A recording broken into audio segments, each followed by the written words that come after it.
সুপ্রিয় দর্শক, আরজিকর কাণ্ডে মহিলা চিকিৎসকের মৃত্যুর ঘটনায় সমাজের সমস্ত শুভবুদ্ধি সম্পূর্ণ মানুষ রাস্তায় নেমে প্রতিবাদ করছিল ন্যায্য এবং দ্রুত বিচারের দাবিতে।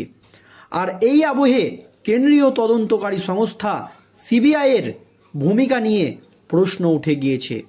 দর্শক, আপনারা জানেন 90 দিনের মধ্যে কোর্টে চার্জশিট পেশ করতে পারেনি সিবিআই। সেই জন্য টালা থানার ওসি এবং সন্দীপ ঘোষকে জামিন দিতে বাধ্য হয়েছে কোর্ট। আর কেন কেন্দ্রীয় তদন্তকারী সংস্থার সিবিআই আধিকারিকরা চার্জশিট দেয়নি এবং তার কারণে কেন তাদের জামিন হলো, তা নিয়ে প্রশ্নের মুখে পড়েছে কেন্দ্রীয় তদন্তকারী সংস্থার আধিকারিকরা কোর্টে। আর কোর্টের বিচারপতিরা চেপে ধরতেই মুখ খুলেই বিস্ফোরক দাবি করলেন কেন্দ্রীয় তদন্তকারী সংস্থার সিবিআই আধিকারিকরা। দর্শক, আপনারা জানেন আরজিকর কাণ্ডে মহিলা চিকিৎসকের মৃত্যুর ঘটনায় প্রথমে তদন্তভার ছিল কলকাতা পুলিশের হাতে। তারপর কলকাতা হাইকোর্টের নির্দেশে তদন্তভার যায় কেন্দ্রীয় তদন্তকারী সংস্থার সিবিআই আধিকারিকদের হাতে। এরপর এই মামলা স্বতঃপ্রণোদিতভাবে গ্রহণ করে সুপ্রিম কোর্ট। কিন্তু তখন সুপ্রিম কোর্টের প্রধান বিচারপতি ছিলেন DY চন্দ্রচূড়। এই মামলার শুনানি সুপ্রিম কোর্টেও চন্দ্রচূড়ের কালে দুই একবার পিছিয়েছে, যা নিয়ে প্রশ্নের মধ্যে পড়েছিল সুপ্রিম কোর্টের ভূমিকা। আর এখন সুপ্রিম কোর্টের প্রধান বিচারপতি পদে আছেন সঞ্জীব খান্না। আর নিম্ন আদালতে এই মামলা উঠতেই মুখ খুলেই বিস্ফোরক দাবি কেন্দ্রীয় তদন্তকারী সংস্থার সিবিআই আধিকারিকদের। কি দাবি করা হয়েছে সিবিআইয়ের তরফ থেকে এবং কি নির্দেশ দেওয়া হয়েছে কোর্টের তরফ থেকে, দেখুন দর্শক। আরজিকর হাসপাতালের তরুণী চিকিৎসক ধর্ষণ ও খুনের ঘটনায় আদালতে সাক্ষ্য দিলেন কেন্দ্রীয় তদন্তকারী সংস্থার সিবিআই অফিসাররা। কারণ নির্যাতিতার মা প্রশ্ন তুলে দিয়েছেন, কেন চার্জশিট কেন্দ্রীয় তদন্তকারী সংস্থার আধিকারিকরা কোর্টে দিল না? কেন এত বড় অভিযোগ থাকা সত্ত্বেও জামিন পেলেন টালা থানার ওসি এবং সন্দীপ ঘোষ? এই নিয়ে কিন্তু প্রশ্ন তুলে দিয়েছেন।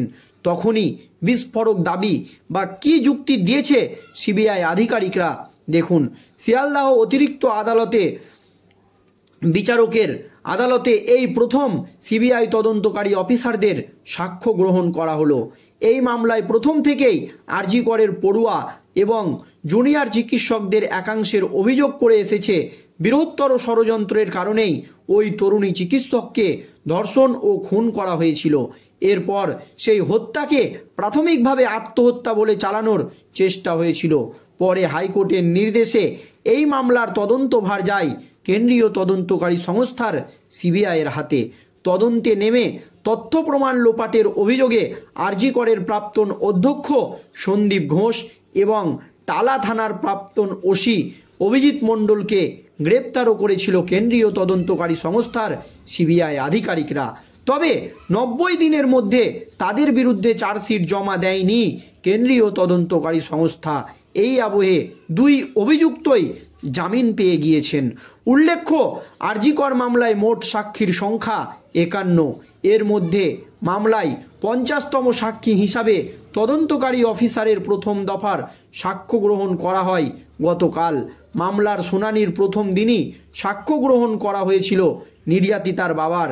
এইদিকে নির্যাতিতার মায়ের সাক্ষ্য গ্রহণ করা হয়নি এই মামলায়। আর রিপোর্ট অনুযায়ী মামলায় 51তম সাক্ষ্য দেবে মূল অভিযুক্ত সঞ্জয় রায় নিজে। আরজিকর কাণ্ডে ফের একবার আন্দোলনের পথে নেমেছে রাজ্যের জুনিয়র চিকিৎসকরা। তরুণী চিকিৎসক ধর্ষণ ও খুনের ঘটনায় ধৃত প্রাক্তন অধ্যক্ষ সন্দীপ ঘোষ এবং টালা থানার প্রাক্তন ওসি অভিজিৎ মণ্ডল জামিন পেতেই চাপান্তর শুরু হয়েছে আরজিকর কাণ্ডে।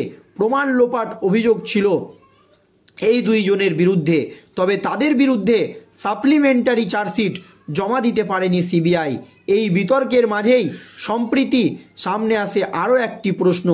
দাবি করা হয় আরজিকর হাসপাতালের এমার্জেন্সি বিল্ডিংয়ের 8 তলায় ওটি কমপ্লেক্সে একটি ঘর নাকি সিল করে রাখা আছে।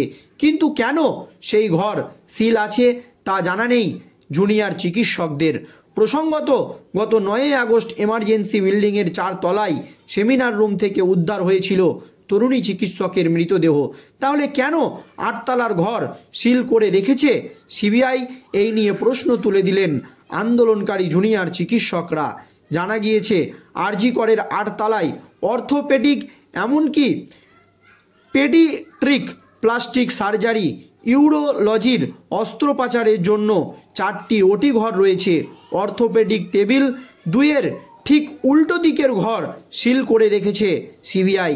এই ঘরে নাকি ওটিতে ব্যবহৃত যন্ত্রাংশ এবং সলিউশন স্টোর করে রাখা হয়। তবে কেন 90 দিনের মাথায় কেন্দ্রীয় তদন্তকারী সংস্থার সিবিআই আধিকারিকরা কোর্টে চার্জশিট দিল না? এই প্রশ্নের উত্তর খুঁজছিল বিচারপতিরা। আজ কিন্তু তার উত্তর দিয়ে দিলেন কেন্দ্রীয় তদন্তকারী সংস্থার সিবিআই আধিকারিকরা। কেন? এরপর থেকেই সেই হত্যাকে প্রাথমিকভাবে আত্মহত্যা বলে চালানোর চেষ্টা করা হয়েছিল। এরপর হাইকোর্টের নির্দেশে এই মামলার তদন্তভার যায় সিবিআইয়ের হাতে। তদন্তে নেমে তথ্য প্রমাণ লোপাটের অভিযোগে আরজি করের প্রাক্তন অধ্যক্ষ সন্দীপ ঘোষ এবং টালা থানার ওসি অভিজিৎ মণ্ডলকে গ্রেপ্তার করেছিল সিবিআই। তবে 90 দিনের মধ্যে তাদের বিরুদ্ধে চার্জশিট জমা দেয়নি কেন্দ্রীয় তদন্তকারী সংস্থা। এই আবহে 2 অভিযুক্ত জামিন পেতেই যখন প্রশ্ন সকলের মধ্যে ঘুরপাক খাচ্ছে, তখন কেন্দ্রীয় তদন্তকারী সংস্থার আধিকারিকরা পরিষ্কার জানিয়ে দিয়েছেন, দ্বিতীয় চার্জশিট যদি তারা এখনই জমা দেয়, সেক্ষেত্রে সঞ্জয়ের তদন্তে বা সঞ্জয়ের যে ফাঁসির নির্দেশ তা দিতে অনেক দেরি হতে পারে। অভিযুক্তরা জামিন পেয়েছে এই মানে এই নয় যে তারা নির্দোষ। তাদেরও বিচার প্রক্রিয়া চলবে বা তাদেরও বিচার হবে। সঞ্জয়ের বিচারটা হয়ে যাওয়ার পর কেন্দ্রীয় তদন্তকারী সংস্থার আধিকারিকরা দ্বিতীয় চার্জশিট জমা দিবে কোর্টে, এমনটাই কিন্তু তাদের তরফ থেকে জানানো হয়েছে। এবং তিনারা পরিষ্কার জানিয়েছেন যে অবশ্যই ধর্ষণ এবং খুনের ঘটনায় তথ্য প্রমাণ লোপাট করা বা মূল অভিযুক্তকে বাঁচানো একটা মহৎ বড় অপরাধ। সেই জন্য কোনো দোষীরাই ছাড় পাবেন না। জামিন মানে এই নয় যে তারা নির্দোষ প্রমাণিত হয়ে গিয়েছে, এমনই দাবি কেন্দ্রীয় তদন্তকারী সংস্থার সিবিআই আধিকারিকদের। দর্শক, এই নিয়ে আপনাদের মতামত অবশ্যই ভিডিওর কমেন্ট বক্সে জানাবেন।